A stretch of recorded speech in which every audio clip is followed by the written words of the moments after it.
After my divorce, my parents forced me to sleep on the couch, calling me a disappointment compared to my brother. At least he has a stable life, they said. Then I pulled up in front of the neighbor's house they always admired, but I wasn't there to visit. Their faces went ashen when they saw the keys in my hand. The couch springs dig into my back as I stare at the ceiling, counting water stains like sheep. 3 months of sleeping here, and I still can't get used to it. My childhood home has never felt more foreign nor more suffocating. I'm Sarah, 36, and this isn't where I pictured myself at this stage of life. But here I am, curled up under a scratchy blanket that smells like mothballs, listening to my mother's passive-aggressive sighs every time she passes through the living room. Sarah, honey, Mum's voice carries that familiar sugary venom. Could you please fold up your bedding before Ethan and Chloe arrive? We wouldn't want them thinking we're running a shelter here. I bite my tongue and start folding the blanket. The front door opens, and my brother's perfect white teeth appear before the rest of him does. Chloe trails behind him, designer handbag first. Mom. Ethan embraces her while I tuck my pillow behind the couch. The house looks amazing as always, unlike some parts of it, Chloe whispers, loud enough for me to hear. My mother laughs, actually laughs, at that. Ethan, darling, she says. I prepared your old room for you both. Fresh sheets, everything. My old room, the one I wasn't allowed to sleep in when I came back, because Ethan and Chloe need their space when they visit. The golden couple gets the bedroom while the divorced failure gets the lumpy couch. Thanks, Mum. Ethan says, hey sis, still here? Where else would she go?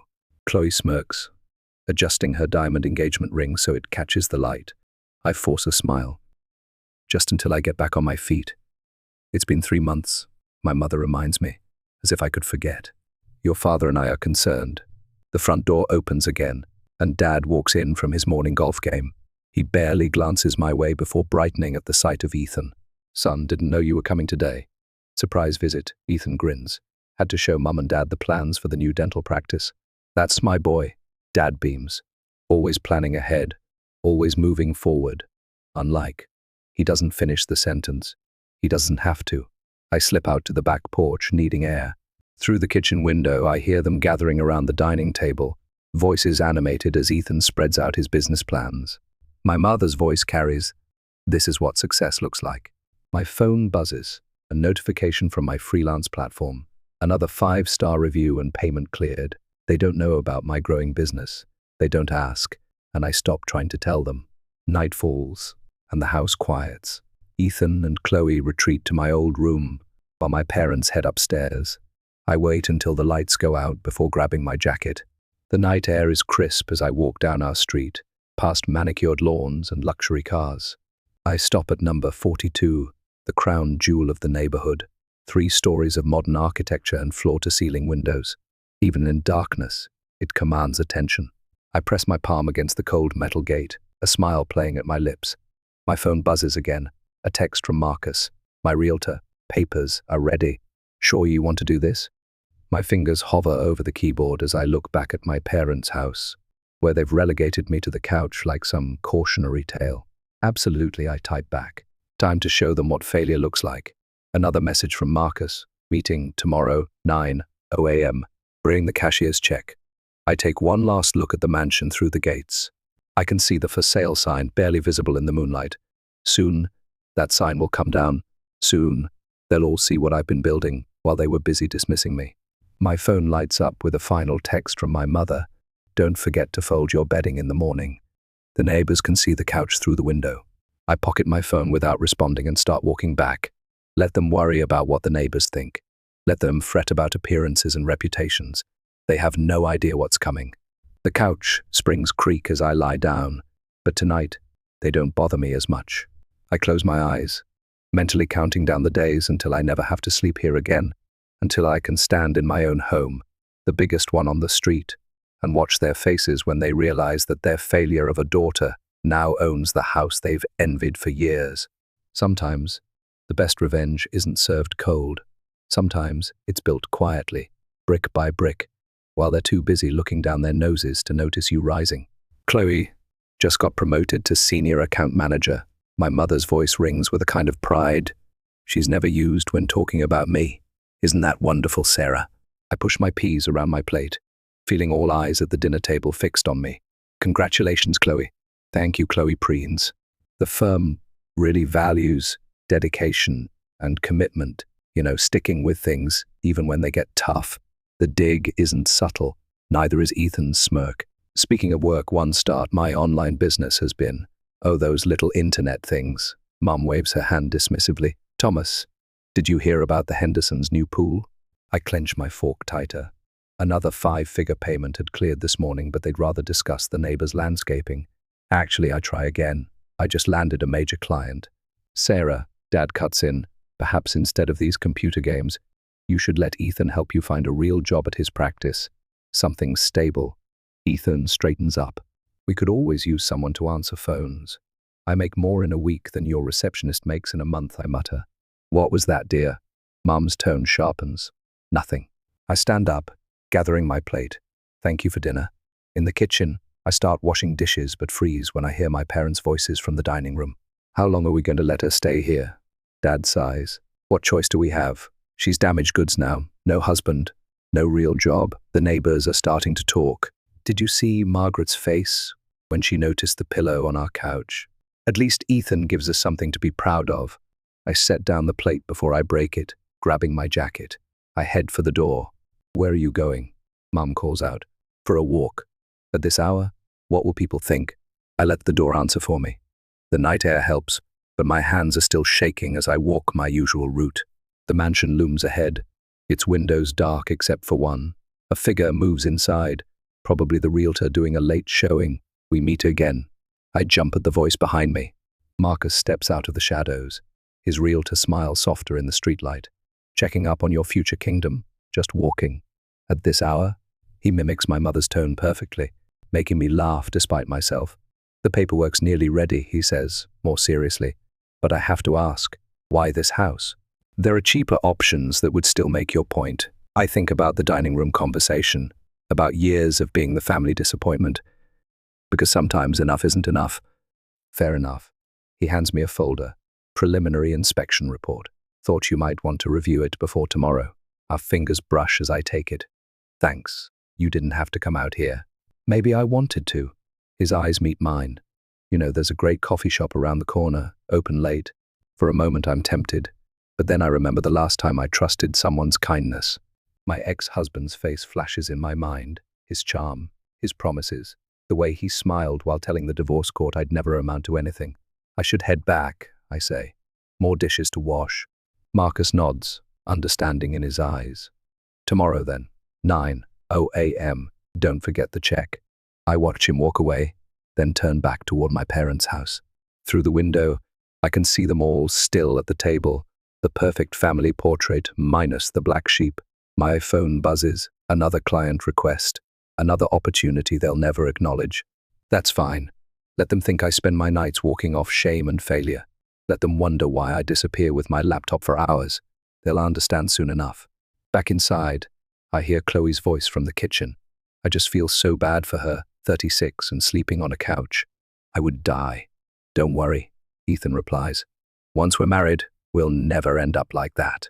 I clear my throat as I enter, enjoying how they jump. You're right, Chloe, you would die. Fortunately, I'm made of stronger stuff.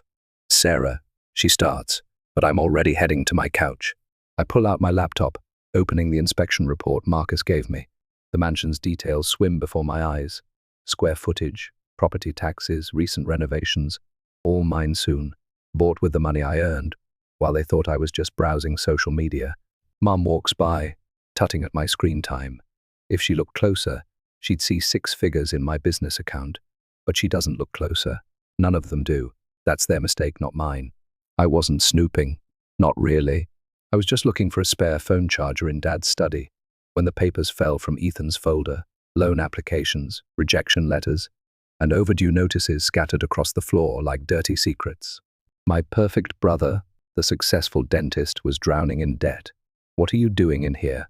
I whirl around to find Ethan in the doorway, his face draining of color as he spots the papers at my feet. Interesting reading material, I say, picking up a bank statement. Does Chloe know your practice is hemorrhaging money? Give me those. He snatches the papers, hands trembling. This isn't what it looks like.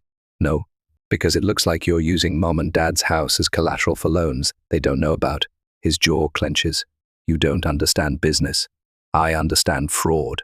Rich, coming from someone who can't even afford her own place. Before I can respond, Mum calls us for Sunday brunch. Ethan shoves the papers back in their folder, his warning glare clear, keep your mouth shut. The dining room is set with Mom's best china, the set she only uses when she wants to impress. Chloe sits at the table like she's posing for a magazine cover. Sarah, you could have at least dressed for brunch, Mum sighs, eyeing my casual clothes. I take my seat as Chloe launches into a story about her latest client meeting. Under the table, my phone buzzes with a text from Marcus. Offer accepted. Ready when you are. Speaking of success stories, Chloe turns to me with a serpentine smile. Sarah, you are such a perfect example of what not to be. No offense, but your life is basically a cautionary tale. Mom laughs. Actually laughs. Chloe, Ethan warns, but his fiancée continues. I mean, imagine ending up divorced and homeless at your age. This is why I always say career should come first, right, Evelyn? My mother nods approvingly. Chloe has her priorities straight, unlike some people, Dad adds. I stand up slowly, my chair scraping against the hardwood.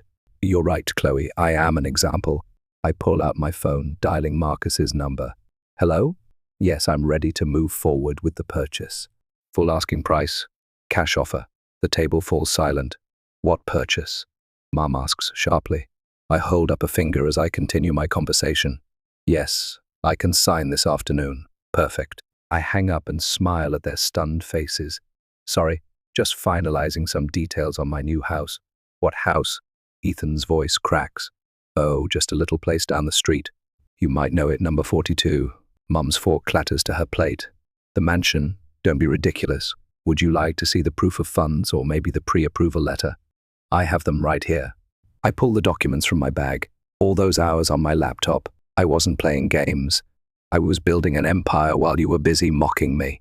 Chloe snatches the papers, her perfectly manicured nails crumpling the edges. Her eyes widen as she reads the numbers.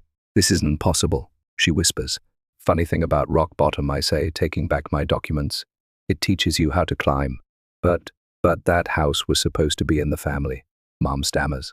It will be, just not the part of the family you expected. I turn to Ethan. By the way, brother dear, you might want to tell them about those loan applications before the bank does. The color drains from his face as Mum and Dad turn to him. What is she talking about? I grab my bag and head for the door, pausing only to savor Chloe's horrified expression. Thanks for brunch. And Chloe, you're right. Career should come first. That's exactly what I did. Outside, Marcus waits in his car, ready to sign some papers. I slide into the passenger seat, watching through the window as chaos erupts in the dining room. Ethan gesturing wildly, Mom pressing her hands to her face, Chloe standing frozen. You know, Marcus says as we pull away, I've never seen someone buy a house out of spite before. Not spite, I correct him, justice. He glances at me. The look on their faces must have been worth every penny. Oh, it was. I lean back, remembering a moment 20 years ago, teenage Sarah winning first place in a state competition, only to have Ethan's second-place tennis trophy take center stage at dinner. But this isn't just about the house. No, it's about showing them that their measuring stick was always broken. I pull out my phone as another client payment notification pops up. Sometimes the best revenge is letting people choke on their own assumptions. Marcus smiles. Well then, let's go make you a homeowner. The mansion looms ahead, no longer a symbol of what I couldn't have, but a monument to what they never saw coming. Welcome to your kingdom. Marcus drops the keys into my palm, the metal still warm from his hand. Want to do the honors? The front door swings open silently, revealing marble floors that stretch into infinity. Sunlight streams through floor to ceiling windows, painting everything in gold. My footsteps echo in the empty space. My empty space. Previous owner left some furniture, Marcus says, following me inside. Said you could keep whatever you want. I run my hand along a pristine kitchen counter. It's perfect. Security systems top of the line. Here's how to. A knock at the door interrupts him. Through the glass, I see a woman in her 50s, elegant in a way that reminds me of old money. Can I help you? I ask, opening the door. I'm Eleanor, she smiles, but it doesn't reach her eyes. I used to own this house. Marcus steps forward. Mrs. Thompson. I wasn't expecting. No, you wouldn't be. She turns to me. May I come in? There are things you should know about this property. I glance at Marcus, who shrugs. Your house now. We settle in the sunroom. Eleanor perching on the edge of a leather armchair like she's afraid to get too comfortable. Beautiful home, isn't it? She gazes out at the garden. I didn't want to sell it. I was forced to. Forced, I lean forward. By Thomas Edwards. She watches my reaction. Your father, I believe. The room suddenly feels colder. What are you talking about? Your father and I had some business dealings years ago. When they went south, he used certain information to pressure me into selling this house well below market value. She pulls out an envelope. He wanted it for your brother. Ethan had it all planned out. My hands shake as I read the documents she provides. Emails, contracts, threats veiled as business proposals. Why are you showing me this? Because I recognized your name on the sale papers. Eleanor's smile turns sharp, and I believe in karma. Marcus clears his throat. I should give you ladies some privacy. No, I say quickly. Stay, please. After Eleanor leaves, I sit in silence, processing my father's fingerprints on this house, his plans for Ethan. It's almost poetic that I bought it instead. You okay? Marcus asks softly. Help me take down these drapes. We work together, pulling down heavy fabric that's blocked the light for too long. Each window we clear feels like exposing another truth. Your security code, Marcus says later, programming the system. Choose something they'd never guess. I type in the date of my divorce, the day they stopped seeing me as family and started seeing me as a failure. My phone buzzes. A text from Mum, Ethan, and Chloe are coming for dinner tomorrow. A small engagement celebration. You'll make yourself scarce, won't you? I show Marcus the message. Perfect timing. For what? For moving in. I start making calls, movers, cleaners, designers. Time to show them what scarce really looks like. Hours pass as we prep the house. I direct furniture placement, set up my home office, arrange my belongings, all the things I've stored in a rental unit while sleeping on their couch. You've been planning this for months, Marcus realizes watching me unpack boxes of high-end electronics. Since the day they relegated me to the couch, I connect my laptop to multiple monitors. Every night they thought I was out wandering, I was working, building, planning. Remind me never to underestimate you. The sun sets as we finish the main floor. Through the windows I can see my parents' house, looking suddenly small and shabby in comparison. One last thing. I pull out a small box, removing a framed photo, teenage me at my graduation, standing alone while my family clustered around Ethan in his tennis uniform. Why keep that? Marcus asks. To remember why I'm here and what I overcame. My phone buzzes again. A message from Ethan. Mom says you're moving. Where could you possibly be going? I don't respond. Let them wonder. Let them worry. Tomorrow, they'll have their answer. Marcus helps me set up the security cameras angled perfectly to capture the street and the house. You know they're going to lose it when they realize, he says. That's the point. I stand at my front window, watching lights go out in their house. They wanted me invisible. Instead, I bought the one house they can't ignore. Dinner tomorrow should be interesting. Oh, I won't be at their dinner, I smile, thinking of the moving truck I've scheduled to arrive right when their little party begins. I'll be too busy moving into my mansion. Marcus heads for the door, pausing with his hand on the knob. Need help tomorrow? Actually, I say, surprising myself, I'd like that. He grins. Then let's give them a show they'll never forget. The moving truck's engine cuts through the quiet afternoon, just as cars start pulling up to my parents' house. Perfect timing. I watch from my new driveway as Chloe's red BMW parks, followed by Ethan's leased Mercedes. Ready? Marcus asks, helping the movers unload. Born ready. Mom appears on her porch, champagne flute in hand. She freezes mid-sip as I direct a designer sofa through my front door. Sarah! Her voice carries across the manicured lawns. What are you doing? I wave cheerfully. Moving. Ethan and Chloe emerge from the house, drawn by the commotion. Their jaws drop in perfect sync as they realize where I'm moving to. Is that? Chloe squints at my new home. No way. I'm arranging flowers in my foyer when Mum storms in, not bothering to knock. What is the meaning of this? I believe it's called home ownership. I adjust a lily. You should close your mouth, Mum. The neighbors might see. This isn't possible. This house you can't. Actually, I can, and I did. I hand her the couch blanket she'd given me. Won't be needing this anymore. She clutches the blanket like a lifeline. Your father will hear about this. Oh, I'm counting on it. Through the window, I see Chloe confronting Ethan by his car. waving what looks like papers in his face, their perfect engagement party dissolving into chaos. Those are private. Ethan tries to grab the documents. Private? Chloe shrieks. Like the 3 maxed-out credit cards, the second mortgage, the gambling debts. Mum's face pales. What is she talking about? Ask your golden boy, I suggest. Or better yet, ask Dad about his history with this house. Eleanor Thompson sends her regards, by the way. The color drains completely from her face. You spoke to Eleanor? Fascinating woman, full of interesting stories about Dad's business practices. Outside, Chloe throws her engagement ring at Ethan. You told me your practice was thriving. Baby, please, don't baby me. I won't be dragged down by your lies. She storms off, leaving Ethan standing there as his carefully constructed facade crumbles. Mum rushes out to damage control, leaving me alone in my new home. Well, not quite alone. Wine? Marcus appears with 2 glasses. God, yes. We're enjoying the show from my front window when Eleanor arrives, right on schedule. Quite the entertainment, she says, accepting a glass. Though I must say, your mother looks rather unwell. The truth often has that effect. Mum's shrill voice carries through the open window. Ethan, tell me these accusations aren't true. Mum, I can explain. Explain what?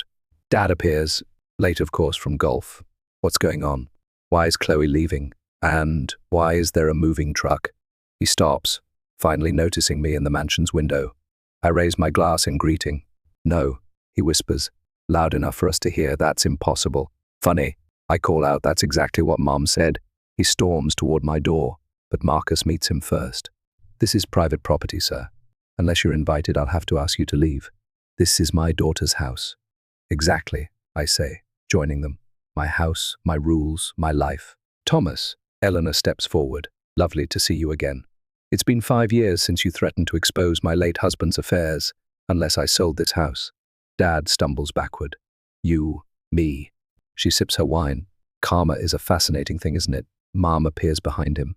Thomas, what is she talking about? Nothing, dear. Just business. Business? Ethan laughs bitterly. Like the business advice you gave me. Look how well that turned out.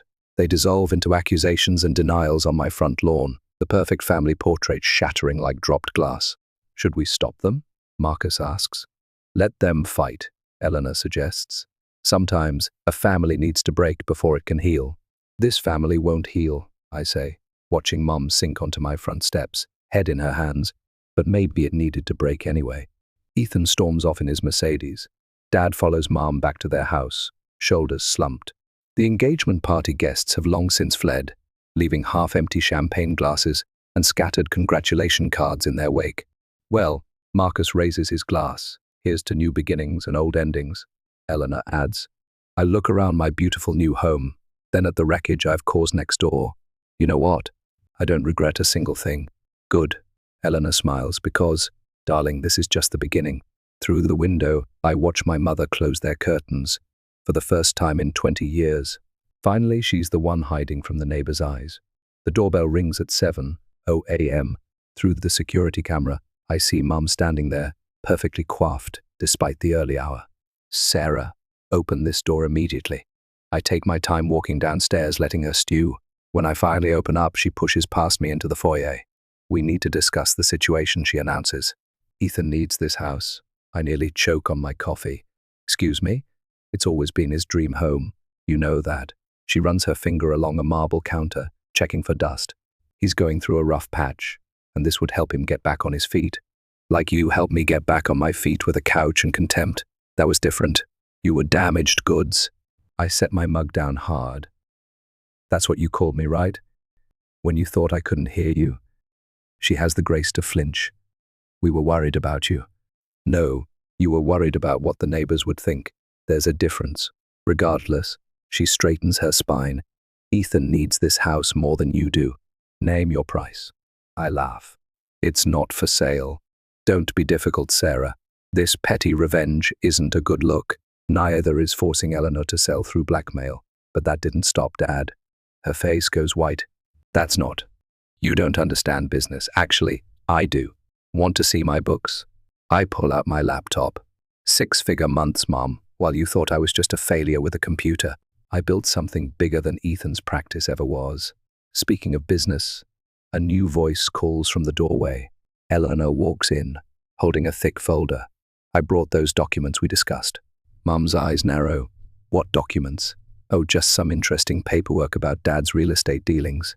I take the folder. Tax records, shell companies, threatening emails to other property owners. The board, reviewing his broker's license, would love to see these. You wouldn't dare. Try me. She grabs her purse. Your father will hear about this. Good. Tell him the statute of limitations on fraud is longer than he thinks. After she leaves, Eleanor pours us both coffee. That went well. Did you see her face? My phone buzzes. A text from Chloe, can we talk? 20 minutes later, she's sitting in my kitchen, looking less polished than usual. Ethan lied about everything, she says. The practice is drowning in debt. He gambled away our wedding fund. And now, she twists her hands. I'm pregnant. I nearly drop my mug. Does he know? No, and he won't. She looks up, tears in her eyes. I'm moving back home. I can't raise a child with someone who lies like breathing. Why are you telling me this? Because you were right about everything. And She swallows hard. I'm sorry for how I treated you. Before I can respond, my phone rings. It's an unknown number. Is this Sarah Edwards? A formal voice asks. This is the state licensing board. We received an anonymous tip about Thomas Edwards. I catch Eleanor's eye as I listen. She raises her coffee in a silent toast. After hanging up, I turn to Chloe. There's a great OB-GYN in the city. I can give you her number. Thank you. She stands to leave, pausing at the door. Your parents, they really messed up with you, didn't they? They messed up with both their kids. They just haven't realized it yet. That evening, Marcus brings takeout, and we go through more of Eleanor's documents. Your father's going to lose his license, he says, reading through emails, possibly face charges. I know, having second thoughts. I think about the couch, about years of subtle cruelty, Ethan's lies, and Mum's manipulation. Not one. My phone lights up with texts from Ethan. What did you tell Chloe? From Mum, the neighbors are asking questions. From Dad, the board called. We need to talk. I silence my phone and walk to the window. Next door, I can see them all in the dining room, gesturing wildly. Their perfect family dinner devolved into what looks like a war zone. You know what the best part is? I tell Marcus. They did this to themselves. I just held up a mirror and bought their dream house. That too. Eleanor joins us at the window. The Neighborhood Association Gala is next week, traditionally held in the largest home on the street. I turn to her slowly. You mean, welcome to hosting duties, darling. She grins. Shall we invite the family? Looking at their house where their carefully constructed lies are finally catching up with them, I smile. Oh, absolutely. It would be rude not to. The gala transforms my house into something out of a magazine. Crystal chandeliers throw light across marble floors, champagne flows freely, and the neighborhood's elite mill about in designer wear. I adjust my black suit power clothes for a power play and catch my reflection in a window. Gone is the woman who slept on a couch. In her place stands someone they never saw coming. Darling, Eleanor air kisses my cheek. They're here. Mom enters first, her smile brittle as glass. Dad follows, looking older than he did a week ago, probably because the licensing board suspended him pending investigation. Ethan skulks in last alone. Six Sarah. Mum greets through clenched teeth. Lovely party. Isn't it amazing what success can buy? I wave over a waiter. Champagne? I'll need something stronger, Dad mutters. Thomas, a board member, approaches. We missed you at the hearing yesterday. Dad pales, excusing himself quickly. Mom follows, leaving Ethan shifting awkwardly. Heard from Chloe lately? I ask innocently. Don't. His face darkens. You ruined everything. Pretty sure you did that yourself. How's the practice? He grabs my arm hard. You think you're so clever. Everything okay here? Marcus appears, his hand settling protectively on my back. Ethan releases me, straightening his tie. Fine. Just family catching up. Speaking of catching up, I glance at my watch. It's time for the house tour. Gather around, everyone. The guests cluster in the foyer, eager to peek inside the neighborhood's crown jewel. Mom and Dad hover at the back, trying to become invisible. Welcome, I begin, microphone in hand. I'm sure many of you remember this house under its previous owner, Eleanor. She's here tonight. I gesture to her, watching Dad flinch. And she helped make this evening possible. Murmurs ripple through the crowd. Some of you might wonder how I ended up here. It's quite a story, actually. I lock eyes with my mother. It starts with a couch. The room quiets. See, when my marriage ended, my family offered me a couch to sleep on. Not my old room that was for my brother and his now ex-fiancée, just a couch and daily reminders of what a disappointment I was. Mom steps forward. Sarah, don't. But here's the thing about rock bottom. When you're there, you learn who you really are. While they thought I was just a failure with a laptop, I built a 7-figure business. While they whispered about the neighbors' opinions, I planned my future. Ethan storms toward the door, but Marcus blocks his path. And now, I gesture around the mansion. Now I own the house they always wanted. Funny how life works out. That's enough, Mum snaps. You're embarrassing yourself. No, Mother, for the first time I'm not embarrassing anyone. I'm just telling the truth. Speaking of truth, I turn to the crowd. Did you know this house has quite a history? Of pressure sales, hidden dealings, threats. Dad lunges forward. Stop this immediately. Or what? Eleanor steps up beside me. You'll threaten me again? The guests gasp. Someone whispers about the licensing investigation. You broke me so quietly. I continue, voice steady. I learned to rebuild in silence. And now I raise my champagne glass. Now I never have to be quiet again. Applause breaks out. Genuine, appreciative applause. Mum practically runs from the room. Dad follows, ashen-faced. Ethan remains, something dark in his eyes. The party continues, but I notice Ethan slip away toward my study. Security cameras show him rifling through my desk, looking for something. What are you doing? I ask from the doorway. He jumps, clutching papers. These prove Dad's dealings. The board will. Those are copies, I smile. Originals are already with the authorities. You've destroyed this family. No, I take the papers from his shaking hands. You all did that yourselves. I just stopped playing along. Later, after the guests leave, Marcus helps me clean up. That was quite a speech, he says. Felt good to finally say it all. Your mother's face when you mentioned the couch. Karma is a beautiful thing. I pause, hearing movement outside. Through the window, I watch my family trudge home. Mom leaning on Dad, Ethan walking ahead, alone. Their shoulders are slumped, their perfect facade finally shattered. You know, Marcus says softly, you're nothing like them. Thank God for that. He takes my hand, and for the first time, I don't pull away. Stay for one more drink, I ask. I'd like that. In the kitchen, I find a note from Eleanor. Darling, you did it.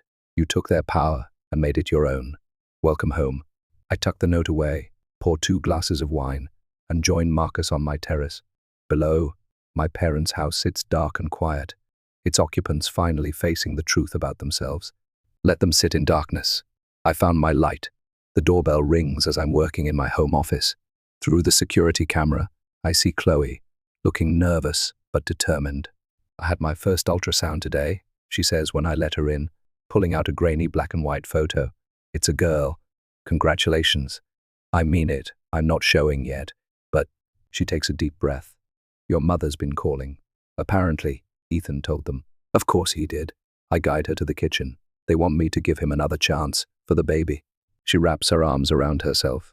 Your mum offered to pay off his debts if I come back. And I said no. A small smile plays at her lips. I told her I learned from watching you that sometimes walking away is the strongest choice.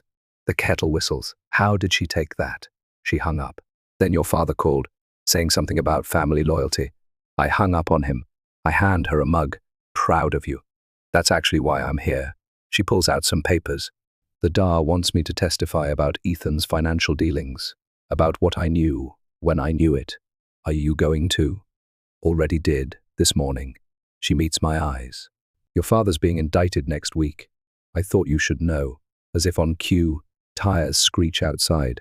Dad storms up my driveway, face purple with rage.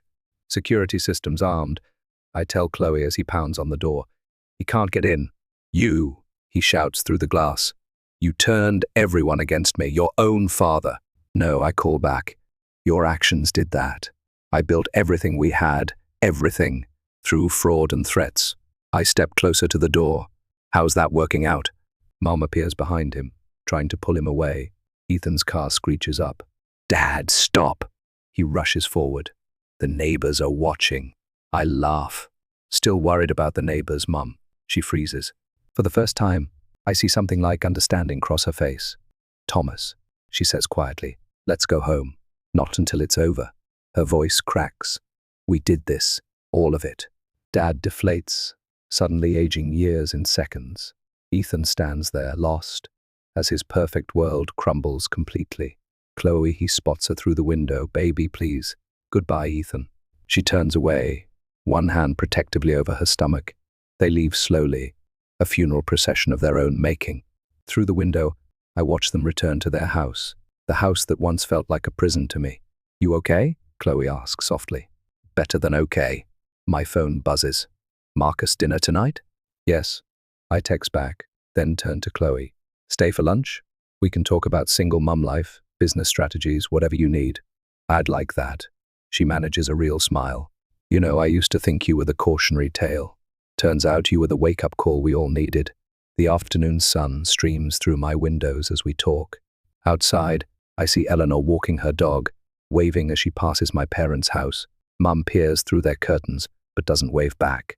Your daughter, I tell Chloe, is going to have a much better example than we did.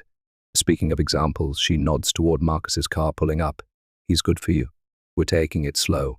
I watch him walk up with takeout bags, building something real this time, unlike everything they built next door. Exactly. Later, after Chloe leaves, I curl up in my sunroom, my favorite spot in the house. Through the windows I can see my parents' place. Dark, except for the blue flicker of TV light. Marcus joins me, his presence comfortable now. Heard about your father's indictment. Karma comes for everyone eventually. You're not sad about it? I'm sad about who they chose to be, I say, not about the consequences.